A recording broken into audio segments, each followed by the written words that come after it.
Ladies and gentlemen, if anyone on this aircraft knows how to fly a commercial jet, we need your help right now." The trembling announcement echoed through the cabin, and for a moment, nobody moved. The words seemed impossible, like something from a movie instead of a routine flight crossing the American Midwest at 30,000 feet. Then the airplane lurched. Gasps filled the cabin. Coffee splashed across tray tables. Overhead bins rattled as passengers instinctively grabbed their armrests. Flight 728 had departed Denver just over an hour earlier. Most of the 203 passengers had settled into the quiet rhythm of travel. Some watched movies. Others slept beneath airline blankets. A businessman near the front reviewed a presentation on his laptop. A young couple shared earbuds while staring out the window at the endless blanket of white clouds below. Everything had seemed perfectly ordinary until 7 minutes ago. 7 minutes earlier, a flight attendant had hurried toward the cockpit after receiving no response from the captain. 3 minutes later, another attendant followed. Then the smiles disappeared. Then the whispers began. Now fear was spreading through the cabin faster than turbulence. Near the middle of the aircraft, in seat 18A, 12-year-old Emily Carter looked up from the notebook resting on her lap. Unlike most kids her age, she hadn't spent the flight playing games or watching cartoons. Her notebook was filled with detailed sketches of aircraft instrument panels, cockpit layouts, and flight control systems. Neatly drawn diagrams covered page after page in careful pencil lines. Most passengers who noticed her earlier had assumed she was simply doodling. Nobody had paid much attention. Emily quietly adjusted her glasses and looked toward the front of the cabin. Her blue eyes remained calm even as nervous conversations erupted around her. She noticed things others missed. The tension in the flight attendants' faces. The unusually sharp bank angle during the last turn. The subtle fluctuation in engine pitch. Small details. Important details. Across the aisle, an older man shook his head. "This has to be some kind of misunderstanding," he muttered to his wife. "Planes don't just lose both pilots." Nobody answered him. Because nobody knew what to say, another announcement came over the speaker. This time the voice sounded even more strained. "If there is anyone on board with flight experience, please identify yourself to a crew member immediately." The cabin fell silent. Hundreds of eyes scanned the rows. People searched for someone. Anyone. A pilot traveling off duty. A military aviator. A flight instructor. A miracle. But nobody stood. Nobody raised a hand. Emily slowly closed her notebook. The worn cover revealed a faded name written in black marker. Captain Daniel Carter. She ran her fingers across the lettering for a brief second. Then she looked toward the cockpit door. Around her, panic was beginning to replace uncertainty. A baby started crying. A woman quietly wiped tears from her eyes. The airplane dipped again, causing another wave of alarm to sweep through the passengers. Emily took a slow breath. While everyone else stared at the front of the aircraft in fear, she stared with recognition. Because what she had heard during the last few minutes wasn't chaos. It was a problem. And problems, she had spent most of her life learning how to solve. Emily remained seated while the cabin filled with nervous voices. To everyone around her, she looked exactly like what she was supposed to look like. A quiet 12-year-old girl traveling alone with a backpack, a notebook, and a window seat. Nobody could see the years hidden behind those calm blue eyes. Nobody knew how many afternoons she had spent inside a simulator. Nobody knew how many evenings she had listened to conversations about weather systems, flight controls, navigation procedures, and emergency checklists. 2 rows ahead, a flight attendant moved quickly through the aisle, speaking to passengers one by one. Her professional smile was gone now, replaced by concern she could no longer hide. She stopped beside a middle-aged man wearing a business suit. "Sir, do you have any flight experience?" she asked. The man shook his head. "Only as a passenger." She moved on. A retired military veteran raised his hand. Hope briefly flashed across several faces nearby. "I flew helicopters 20 years ago," he explained. The flight attendant thanked him and hurried away to relay the information. Moments later she returned. Her expression revealed everything before she even spoke. It was not enough. The aircraft needed someone familiar with modern commercial systems. The veteran lowered his eyes. He looked disappointed, as though he wished he could do more. Another small vibration passed through the cabin. Nothing dramatic, just enough to remind everyone that uncertainty still hung over the aircraft. Emily glanced out the window. The afternoon sun reflected off the wing. Everything outside appeared peaceful. Endless clouds stretched toward the horizon. It felt strange how calm the sky could look while fear quietly spread inside the cabin. She opened her notebook again. Several passengers nearby noticed the sketches for the first time. One woman leaned closer and frowned. "Are those airplane controls?" Emily nodded. "Yes, ma'am." "You drew all of those?" Emily nodded again. The woman looked surprised but said nothing further. She assumed it was a hobby. Most people did. Few understood how seriously Emily took aviation. Ever since her father had brought her into a simulator for the first time, airplanes had become more than machines. They had become puzzles, systems, challenges waiting to be understood. Captain Daniel Carter had believed that every problem could be solved if a person remained calm enough to see it clearly. Even after his passing 2 years earlier, Emily still heard those words whenever she faced something difficult. Stay calm. Understand the system. Find the solution. The cabin speaker clicked again. This time there was no announcement. Only a brief burst of static before silence returned. Several passengers exchanged worried looks. The flight attendants were speaking more urgently now. One disappeared behind the cockpit door. Another stood near the galley, gripping a phone connected to ground operations. Emily watched carefully. She recognized the look on the crew member's face. It was the look of someone running out of options. For the first time since the trouble had started, Emily slowly unbuckled her seatbelt. The metallic click seemed unusually loud in the tense cabin. Nobody paid attention.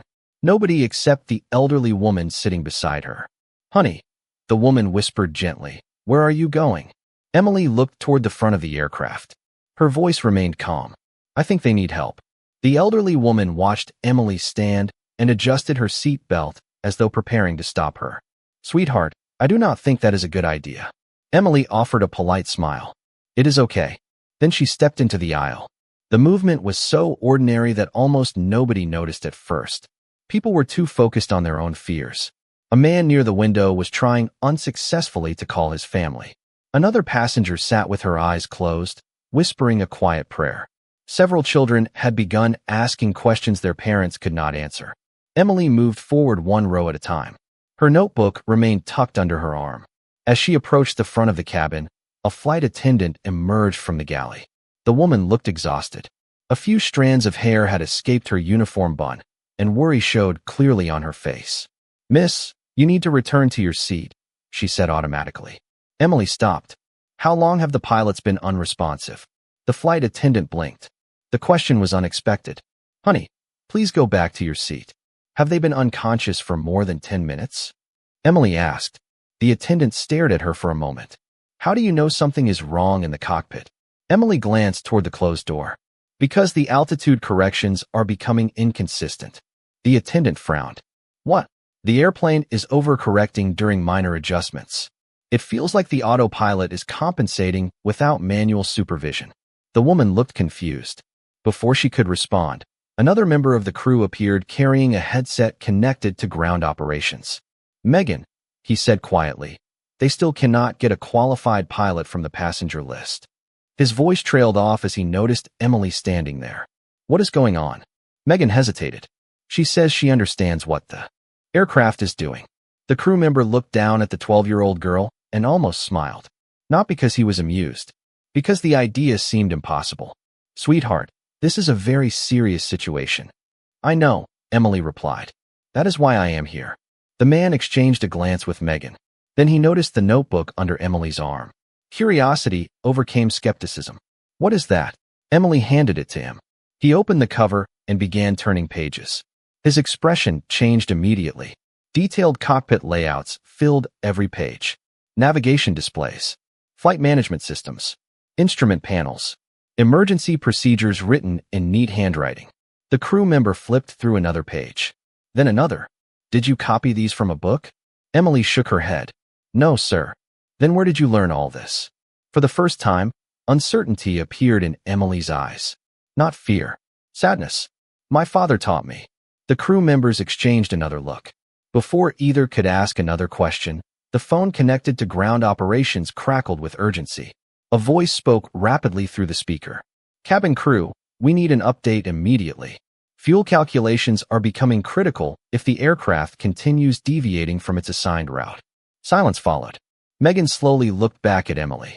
The little girl did not appear frightened. She appeared focused. And for the first time since the emergency began, the crew member holding the notebook felt something unexpected replacing panic. It was not confidence yet, but it was the first hint of hope. The crew member holding Emily's notebook looked toward the cockpit door and then back at the pages in his hands. Every diagram was labeled correctly. Every system description appeared accurate. Nothing looked like the work of a child pretending to understand airplanes. Megan took a slow breath. Emily, what exactly did your father do? Emily glanced at the faded name written inside the cover. He was a test pilot. The answer immediately changed the atmosphere around them. Test pilots were not ordinary aviators. They were the people trusted to understand aircraft at the deepest level. The crew member lowered the notebook. Slightly. And he taught you all of this? Emily nodded. After school. On weekends. Whenever he was home. Another call came through the operations phone. This time the voice on the other end sounded more urgent. Cabin crew, we need information now. We have multiple controllers coordinating options, but we need someone in that cockpit who can communicate with us. Megan pressed the receiver against her ear. We still do not have a qualified commercial pilot among the passengers. A brief silence followed. Then the controller asked a question. What about the helicopter pilot? Megan looked toward the retired veteran seated several rows back. He says he has not flown fixed-wing aircraft in decades. Another pause. Then we keep looking. The line remained open. Nearby passengers had begun noticing the conversation. Curious faces turned toward the front of the cabin. Some watched the crew. Others stared at Emily. A few seemed confused about why a 12-year-old girl was standing among airline personnel during an emergency. One businessman shook his head. This is unbelievable, he muttered.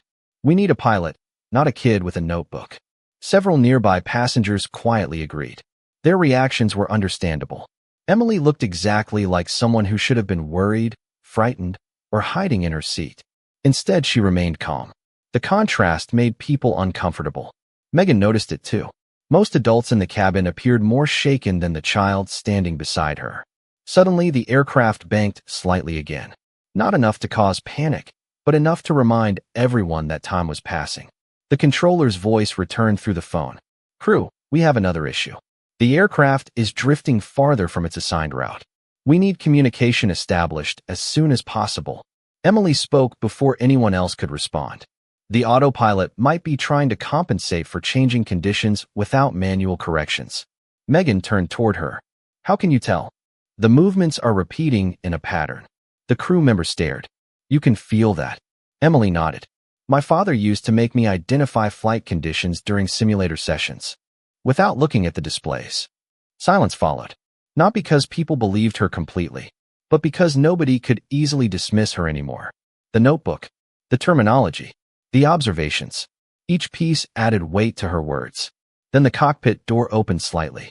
A senior crew member stepped out. His face looked pale from stress and exhaustion. Ground control wants anyone with useful aviation knowledge brought forward immediately. His eyes moved across the group. Then they stopped on Emily. Who is she? Megan answered quietly. Possibly the only person on board who might know more than we expected. The senior crew member studied Emily for several long seconds. He was a man who had spent more than 20 years working in commercial aviation. He had seen medical emergencies, severe weather diversions, and technical problems that most passengers never knew existed. Yet nothing in his career had prepared him for the possibility that a 12-year-old girl might become part of the solution to a crisis unfolding 30,000 feet above the ground. What is your name? He asked. Emily Carter. And you think you can help us? Before Emily could answer, the businessman who had spoken earlier stood from his seat. This is ridiculous, he said. We are talking about a commercial airliner. She is a child. Several passengers nodded. Others remained silent, watching carefully. The crew members exchanged uncertain looks. The criticism reflected what many people were thinking. Emily understood that. She did not appear offended. She simply looked toward the cockpit door. I did not say I could fly the airplane, she replied calmly. I said I might be able to help. The distinction caught everyone off guard. The businessman folded his arms. And what exactly does that mean? Emily pointed toward the operations phone. Ground control needs information. They need communication. They need someone who understands what they are seeing. The senior crew member narrowed his eyes. What information? Emily answered without hesitation. Aircraft status, flight management settings, navigation displays, autopilot modes, system warnings. The man stared at her. Those were not random words. They were specific, technical, precise. Megan noticed the same thing. Most people trying to sound knowledgeable used broad language. Emily sounded like someone discussing familiar tools. The operations phone crackled again. Cabin crew, please respond. The senior crew member picked up immediately. We are here. The controller's voice sounded tense but focused. Do you have anyone who can assist? The crew member hesitated. For a moment, he seemed embarrassed to say the words aloud. Then he looked at Emily and made a decision. Possibly. Silence followed. Possibly. The controller repeated. Explain. The crew member took a breath. We have a passenger with significant aviation knowledge. He stopped short of mentioning her age. Bring that person forward, the controller said immediately. At this point, we need every available resource. The senior crew member lowered the phone. Several passengers were now openly watching the conversation. The businessman shook his head again. You cannot seriously be considering this. Another passenger, an older woman seated nearby, spoke quietly. And what if she is right? Nobody answered. Because nobody had a better alternative. The airplane remained stable for the moment, but everyone understood that stability alone was not a solution. Time continued moving forward. Fuel continued burning. Questions continued piling up. Emily looked at the cockpit door once more. For the first time since leaving her seat, she felt her heart beat slightly faster. Not because she was frightened, because she knew what waited on the other side. The systems, the instruments, the responsibility. Her father had always said that knowledge meant nothing unless a person was willing to use it when it mattered most. The senior crew member stepped aside and opened the path toward the cockpit. Emily, he said quietly, tell me something honestly. If we bring you forward, are you going to panic? Emily thought of the countless simulator sessions, the long evenings, the lessons, the mistakes, the corrections. Then she shook her head. No, sir. And for reasons he could not fully explain, he believed her. The cockpit door opened, and Emily stepped through. The moment she entered, the world seemed to change. The noise from the cabin faded behind her. In front of her stretched a wall of instruments, screens, switches, and controls glowing beneath the afternoon light. Most people would have seen complexity. Emily saw familiarity. She had spent years studying layouts that looked remarkably similar. The senior crew member closed the door behind her. Two airline pilots remained secured in their seats while trained crew members monitored them. The situation was under control, but neither pilot was currently able to assist. At the center of the cockpit, the aircraft continued flying under automated systems. For the first time, Emily understood the full weight of the situation. This was not a simulator. This was not a lesson. More than 200 lives depended upon the decisions being made inside this small space. The operations headset rested on the center console. The senior crew member handed it to her. Ground control wants to speak with you. Emily carefully placed the headset over her ears. A calm voice immediately answered. This is Denver Operations Support. Can you hear me? Yes, sir. There was a brief pause. The controller had expected many things. A child was not one of them. Can you tell me your name? Emily Carter. Another pause followed. Emily, do you have aviation training? Not formal training. Then how do you know these systems? Emily looked across the instrument panel. My father taught me. The controller remained silent for a moment. What was his profession? Test pilot. Several voices could be heard faintly in the background of the operations center. Then the controller returned. All right, Emily. I want you to tell me what you see. Emily began scanning the displays. Her eyes moved methodically from screen to screen. Airspeed, altitude, navigation, engine indications, flight management status. She spoke slowly and clearly, one item at a time. The controller's tone gradually changed. The skepticism disappeared first. Then surprise followed. Finally, something else emerged. Respect. Every answer was accurate. Every observation matched the aircraft's telemetry. The controller muted his microphone briefly and spoke to someone nearby. When he returned, his voice sounded different. Emily, how many hours have you spent in simulators? Emily thought about it. I am not sure exactly. Estimate. Probably over 3,000. Silence filled the cockpit. Even the senior crew member looked stunned. 3,000 hours represented years of dedication, years of practice, years of learning. The controller exhaled slowly. 3,000. Yes, sir. How old were you when you started? 6. Another long pause followed. Then the controller asked the question that changed everything. Emily, who was your father? Emily looked down at the notebook she still carried beneath one arm. Her voice softened slightly. Captain Daniel Carter. Nothing happened for 2 seconds. Then she heard distant voices suddenly speaking at once inside the operations center. One of them sounded shocked. Another sounded almost disbelieving. Finally, the controller returned. Emily, are you telling me that Daniel Carter was your father? Yes, sir. The response that came back was barely above a whisper. Every pilot in this room knows that name. The controller's words lingered in the cockpit. Every pilot in the room knows that name. Emily lowered her eyes for a moment. She was used to hearing stories about her father from aviators who had crossed paths with him. To her, he had simply been Dad. The man who helped with homework, who made pancakes on Saturday mornings, and who spent hours explaining how airplanes thought through problems before reacting to them. The controller spoke again, his voice now carrying a level of trust that had not existed minutes earlier. Emily, I worked with your father once. If he taught you, then I know exactly how seriously he took training. Around her, the crew exchanged glances. The atmosphere inside the cockpit had changed completely. The questions were disappearing. Confidence was slowly taking their place. Emily continued studying the displays. One screen caught her attention, then another. She leaned slightly forward. Sir, go ahead, Emily. I think I found something. The controller immediately became alert. Tell me what you see. Emily carefully described the active flight management settings. The selected route no longer matched the planned course exactly. Small deviations had accumulated over time. Nothing dramatic, but enough to create complications. The controller listened closely.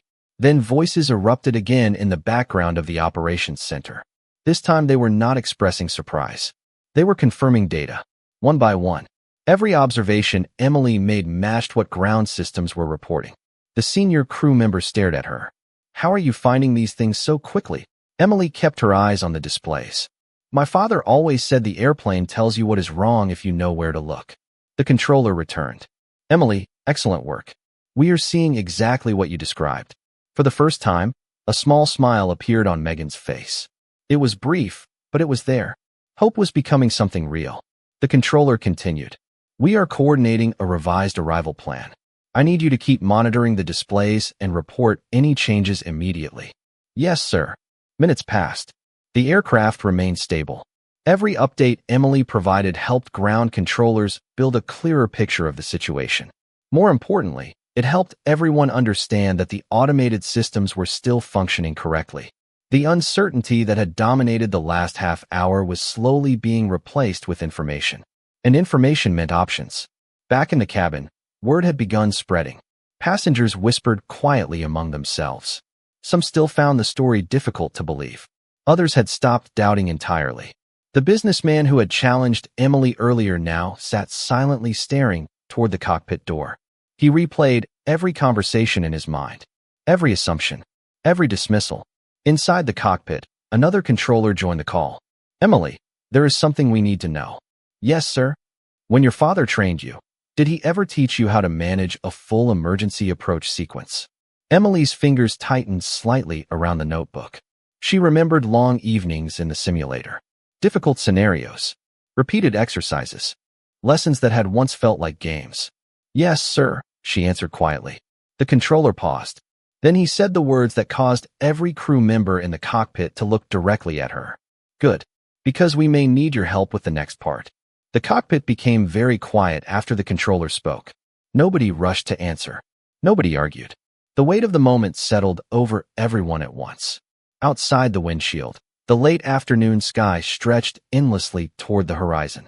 Somewhere ahead lay an airport already preparing for their arrival. Runways were being cleared. Emergency teams were standing by. Air traffic controllers were coordinating every detail. Hundreds of professionals were working together to create the safest possible path home. Yet inside the cockpit, a 12-year-old girl remained one of the most important links in that chain. The controller's voice returned. Calm. Methodical. Emily, We have selected an airport with excellent weather conditions and a long runway. The aircraft systems remain stable. That gives us options. Emily nodded, even though he could not see her. Yes, sir. I need you to verify several settings. Emily carefully checked each display. One by one, she reported exactly what she saw. Altitude, navigation status, fuel information, flight guidance modes. Every answer matched the data on the ground. The senior crew member watched in amazement. There was no hesitation, no guessing. Emily worked through the information exactly the way a trained professional might approach a checklist. The controller paused briefly. Excellent. We are preparing the descent sequence now. Emily felt her pulse quicken slightly. This was the stage her father had always emphasized during simulator training. He used to say that successful outcomes rarely came from dramatic actions. They came from preparation, discipline, and attention to detail.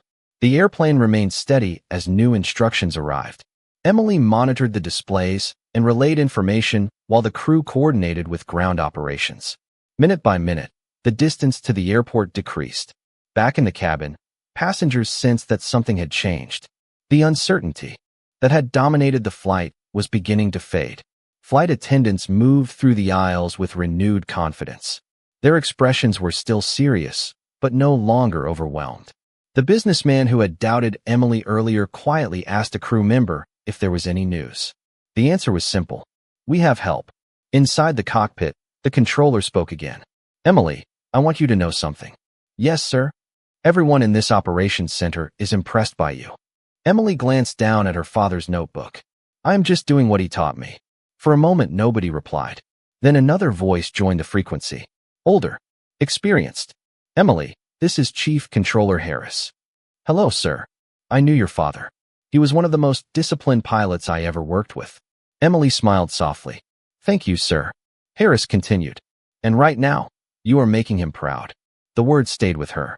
Ahead, the first indications of the destination airport began appearing on the navigation displays. The plan was working. The route was clear. The systems remained stable. For the first time since the emergency began, genuine optimism filled the cockpit. The controller returned one final time before the next phase began. Emily, we are almost there. Keep doing exactly what you have been doing. She looked through the windshield toward the distant horizon and answered with complete confidence. Yes, sir. I am ready. The airport finally appeared ahead, a thin stretch of pavement surrounded by afternoon sunlight. Inside the operations center, dozens of specialists continued monitoring every detail of the approach. Inside the cockpit, Emily remained focused on the displays in front of her. The aircraft was responding exactly as expected. The route was stable. The weather remained clear. Every update from the ground reinforced the same message. They were going to make it. The controller's voice came through the headset once more. Calm. Professional. Steady. Emily, we are entering the final phase. Continue monitoring exactly as you have been. Yes, sir. The senior crew member looked out the windshield and then back at the young girl standing beside him. Less than an hour earlier, nobody on board had known her name. Now experienced aviation professionals were listening carefully to every observation she made. The realization felt almost impossible. Yet nobody questioned it anymore. Emily checked the displays again. Then she quietly reported another status update. The controller immediately confirmed it. Everything matched. Everything was working. Back in the cabin, passengers sensed the change. The fear that had dominated the flight was fading. People who had spent the last hour gripping armrests and exchanging worried glances were now looking out the windows. Several noticed the airport growing larger in the distance. A mother squeezed her son's hand and smiled for the first time since the emergency began. The businessman who had dismissed Emily sat quietly staring toward the front of the aircraft. He no longer felt embarrassed. He felt humbled. Sometimes the people who appeared least likely to help were the very people everyone needed. Minutes later, the wheels touched the runway smoothly. A brief vibration moved through the cabin. Then another. Nothing dramatic. Just the familiar sensation of arriving home. For a moment, absolute silence filled the aircraft. Nobody seemed willing to believe it was over. Then applause erupted. It began with a few passengers. Then dozens more joined. Soon the entire cabin echoed with relief and gratitude. Some passengers laughed. Others wiped tears from their eyes. Flight attendants exchanged exhausted smiles. Several simply leaned against their seats and took deep breaths. In the cockpit, Emily removed the headset. The controller's voice spoke one final time. Emily. Yes, sir.